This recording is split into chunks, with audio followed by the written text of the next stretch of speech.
여러분 반갑습니다. 장구 박사입니다. 오늘도 어제와 비슷하게 시장이 장 초반에는 큰 폭으로 반등을 했으나 오후장에 다소 밀리는 흐름으로 마무리를 했는데요. 일단 전반적으로 오늘까지의 시장 상승분은 누구나 예상이 가능한 부분이었지 않나 라고 생각이 듭니다. 일단 시장 오늘까지 기술적인 반등이 나왔고, 이제 앞으로가 좀 중요할 부분인데요. 일단 어제 말씀드렸다시피 저 또한 마찬가지로 매매를 했습니다. 금요일 날부터, 그러니까 금요일 종가부터 매수를 해서, 그리고 어제도 매수를 들어가서 금요일 그리고 월요일 매수하고, 오늘은 최대한 시장을 보수적으로 생각을 하고 그동안 가지고 끌고 왔던 종목군들에 대한 매도의 타이밍을 잡았고, 또 오늘은 단기적인 매매만 했지 추세적인 스윙 플레이는 다소 부담된 하루였다라고 생각이 듭니다. 그 이유는 시장이라는 게 뭐 아무리 대세 상승장이어도 이 지지와 저항 혹은 뭐 박스권이 분명히 존재하기 때문에 그런 부분에서 오늘 나오는 차익 매물 성격이 강했다라고 생각이 되고요. 뭐 딱 보니까 금융투자 굉장히 기계적인 매매를 한다라는 걸 오늘 느낄 수 있었던 하루였습니다. 자, 그럼 바로 시황 들어가도록 하죠. 게임스탑발 단기적 이슈는 개인적으로 일단락이 났다라고 생각을 하고요. 그냥 끝났다라고 보는 게 저는 맞을 것 같습니다. 지난주에도 이 단기적인 블랙스완이 나왔기 때문에 거기에 동시다발적으로 뭐 중국의 유동성 축소라든지 뭐 미국에서 갑자기 코로나 이 백신 존슨앤존스의 백신 결과가 생각보다 이 퍼센티지가 낮다라는 이유로 막 시장을 팼는데, 사실 그런 부분은 어느 정도 해소가 됐다라고 생각을 해요. 게임스탑 시간 외에서 오늘도 장전 시간 외에서도 이미 폐장 이후에 마이너스 15%로 출발을 했기 때문에 이러한 노이즈에서는 끝났다라고 봐야죠. 뭐 이틀 만에 얘도 뭐 300 거의 400불 갔다가 지금 189불인데 꼭지에서 잡은 개미들은 얼마나 억울하겠습니까? 이 개인 개미들 리더했다라는 그 친구 돈 벌어서 나는 집 지을 거다, 그 딱 이야기가 정확히 어찌 보면은 게임스탑의 고점을 만들었다라는 시그널일 수도 있죠. 자, 이렇게 됐었고, 그 밖에 그동안 이 긴축 우려를 불러 일으켰던 일부 연준 인사들의 발언에 대해서도 또 이번에 또 다른 연준이 의회에서는 적극적으로 부양을 더 실시를 해야 된다라고 멘트를 하면서 미국의 채권금리가 하락을 하고요. 또 중국 중앙 인민은행에서 유동성 확대를 하면서 최근에 급등했던 중국의 리보 금리까지 하락을 하는 모습까지 전반적으로 시장을 짓눌렀던 악재의 두 가지 요인은 일단 해소가 됐다라고 봅니다.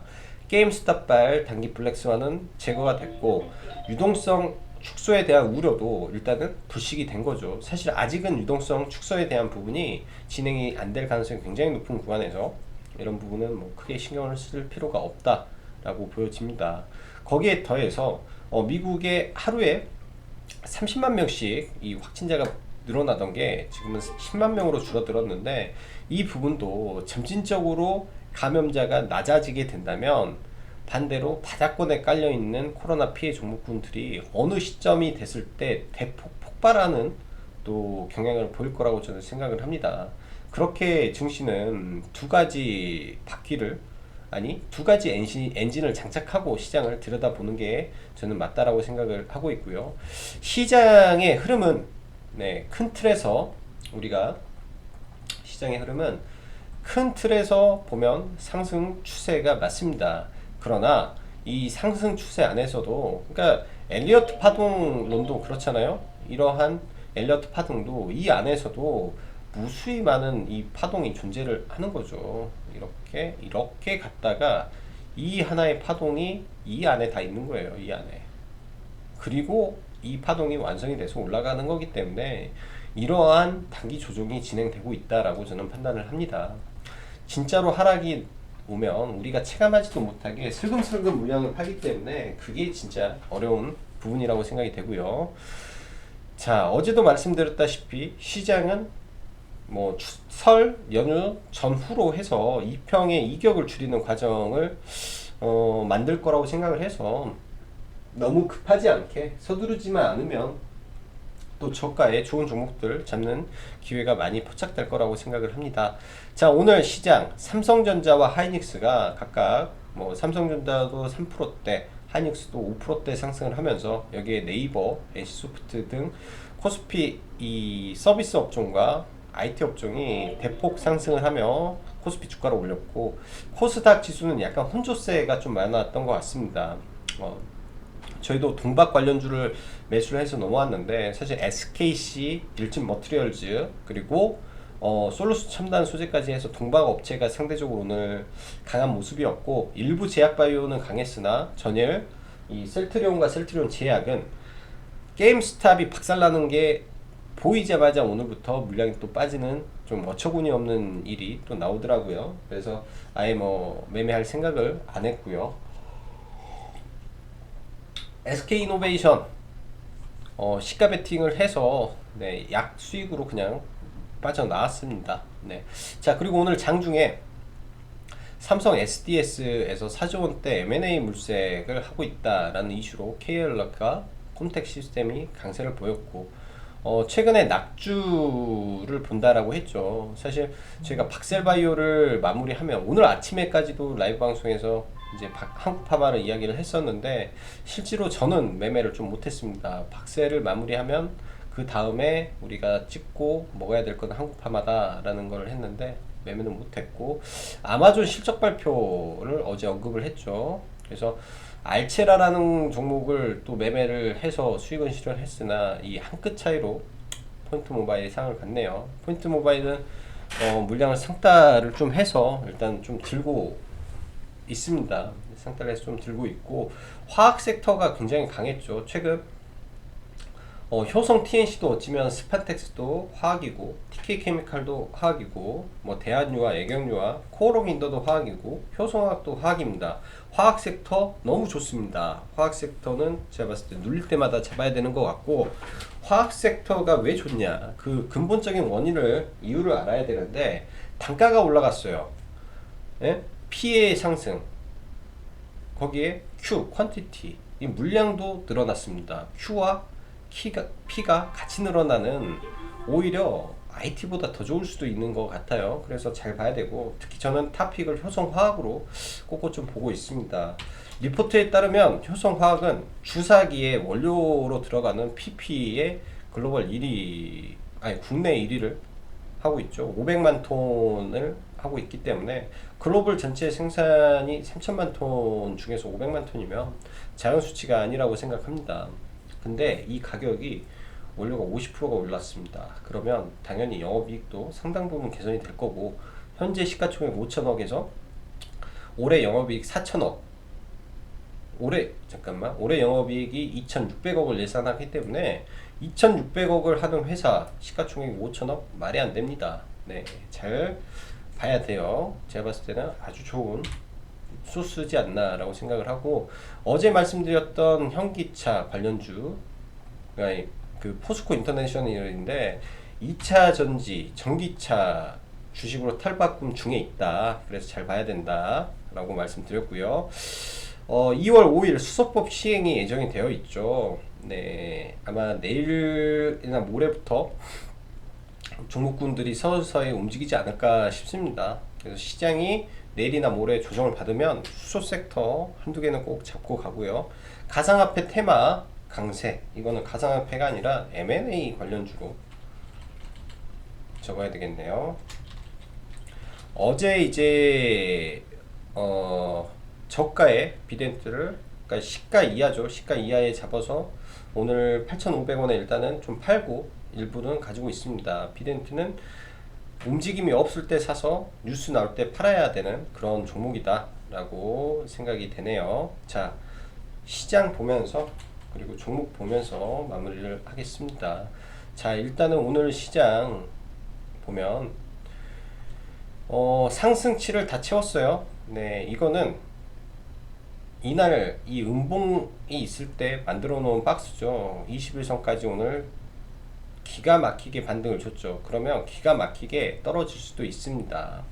그래서 이 박스권을 만들었고 여기까지의 반등이 나왔다 하면 이 박스권 하단까지 또 내려와야 된다라고 저는 생각을 해요. 이러지. 박스권 하단까지 내려오면 그때부터 매매를 하면 될 것 같습니다. 940포인트. 그리고 코스피 부분도 네, 여기서 바로 넘기느냐 마느냐인데 통상 넘기더라도 이렇게 조정을 보이고 넘기지 바로 넘기지는 않습니다. 즉 이렇게 올랐다가 눌려서 내렸다가 올랐다가 눌렸다 하면서 결국은 이 20일 이평선이 기울게 내려갔다가 방향을 이런 식으로 바꾸는, 지금 기울기가 가파르기 때문에 완만하게 만들고 다시 올라가는 그런 모습이 될 것 같고요. 자, 삼성전자 한번 보죠. 삼성전자도 지수와 같이 갑니다. 의미 있는 구간까지의 반등 이후에 조정이죠. 삼성전자도 8만원 이하에서 지속적으로 관심을 가지면 될 것 같고, LG전자는 오늘 전략 매도를 다 했습니다. 얘도 자기가 할 수 있는 최대치를 다 한 거라고 저는 생각을 해요. 최대치를 했고 다시 21선 아래로 내려오면 제공량. 현대차도 21선 막혔죠. 기아차는 좀 더 강했으니까 위에 놓는 거고, SK이노베이션. 자, SK이노베이션을 또 매매를 하셨을 수도 있지 않겠느냐 생각이 됩니다. 저도 시가 이하로 들어갈까 하다가 좀 고점에서 들어가서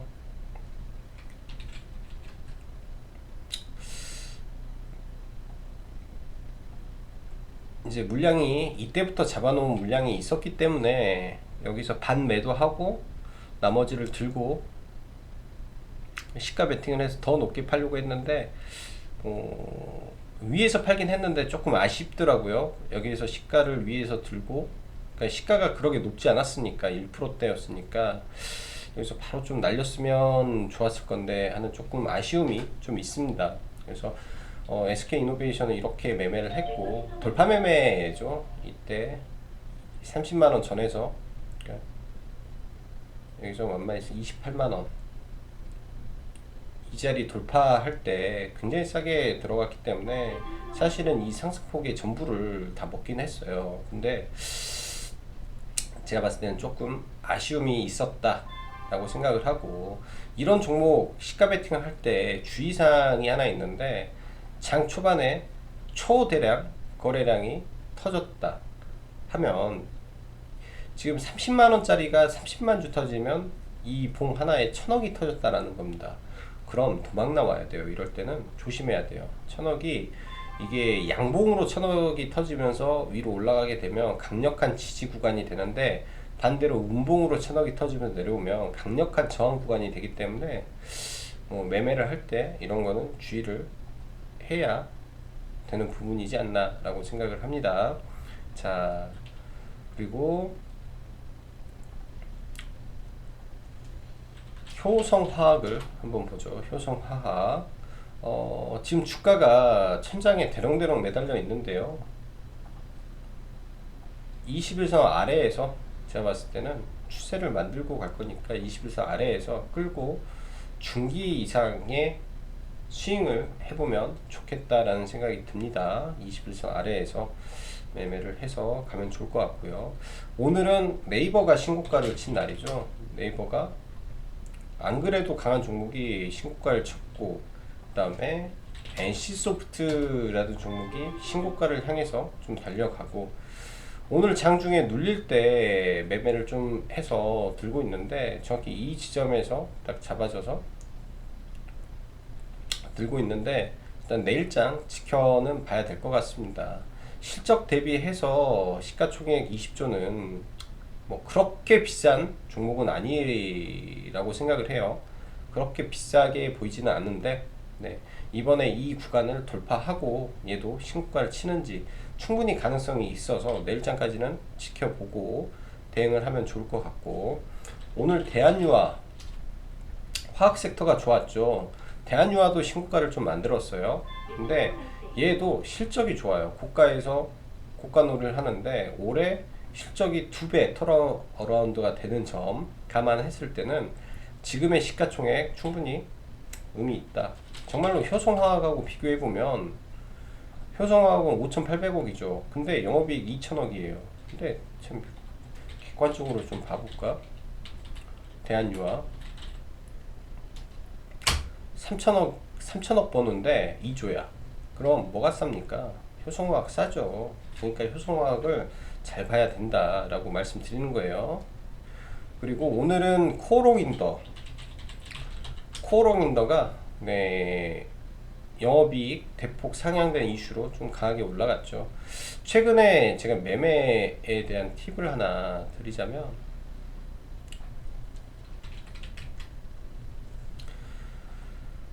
왜 이런 자리에서 매매를 할까요?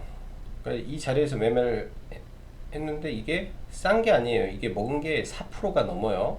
여기서 들어갔기 때문에 이게 4%가 넘습니다.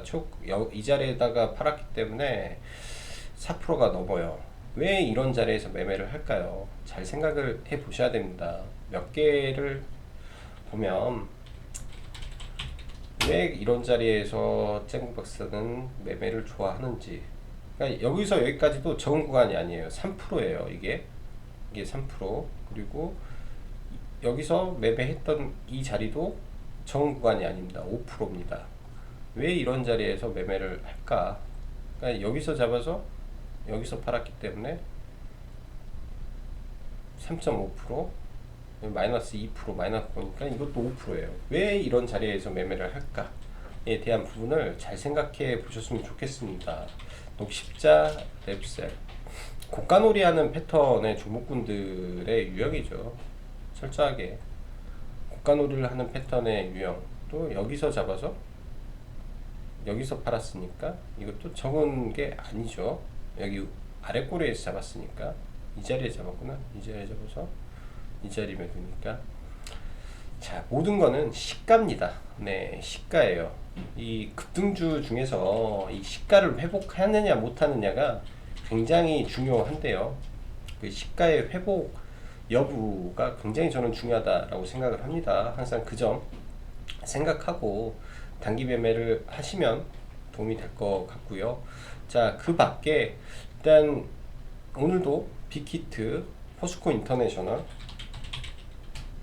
좋은 결과가 있었죠. 포스코 인터내셔널 오늘 추가적으로 7%더 급등했고, 이게 이제 제가 봤을 때는 단기 저항인데 눌려서 다시 갈 거라고 생각을 합니다. 예를 들면 제가 과거에 현대오토에버를 매매하다가 좀 여기서 이제 털려버렸어요. 물량을 여기서 뺏겨버렸는데, 이 박스권에서 돌파 직전의 흐름, 체질이 변하는 구간에서 정말로 디테일하게 잘 봐야 됩니다. 제가 봤을 때 잘하면 이 포스코 인터가 체질의 변화기 때문에 이 구간 이후 돌파가 나오면은 큰 시세도 나올 수 있어요. 완전 바닥권에서 들었기 때문에 이 종목도 굉장히 잘 봐야 된다. 눌렸을 때 제가 봤을 때 물려도 돼요. 물려도 이거 다 뚫고 올라갈 수 있는 신성장 동력이 생겼다라고 보여집니다. 한 번씩 터질 때마다 굉장한데 이번에만큼은 추세를 바꿨어요. 추세가 바뀌었기 때문에 중장기적으로도 저는 이제 매력적인 종목이 됐다라고 보여집니다. 자, 마지막으로 솔루스는 전량 매도 했고요. 전량 매도를 오늘 거의 이제 4,900, 49,500원 정도 해서 큰 수익은 못 되는데 전량 매도 했고, 덕산 네오룩스 라는 종목이 있죠. 지금 신고가 근처인데 내일장 눌릴 때 한번 봐보시면 좋을 것 같고, 그 다음에 캠트로닉스도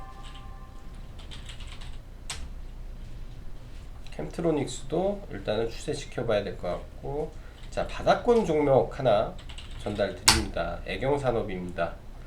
애경산업도 이 견미리팩이라고 해서 굉장히 유명했죠. 인터넷에, 그리고 홈쇼핑에. 그 이후에 특별한 히트작이 좀 없지만은 이 회사 본질은 변함이 없다라고 생각을 합니다. 영업이익이 박살나고 있던 시점에서 다시 점진적으로 회복하는 구간에 있고, 회사의 재무도 탄탄한 회사기 때문에 지금의 주가의 밸류 체인은 굉장히 지금 시장에서 낮게 평가가 되고 있죠.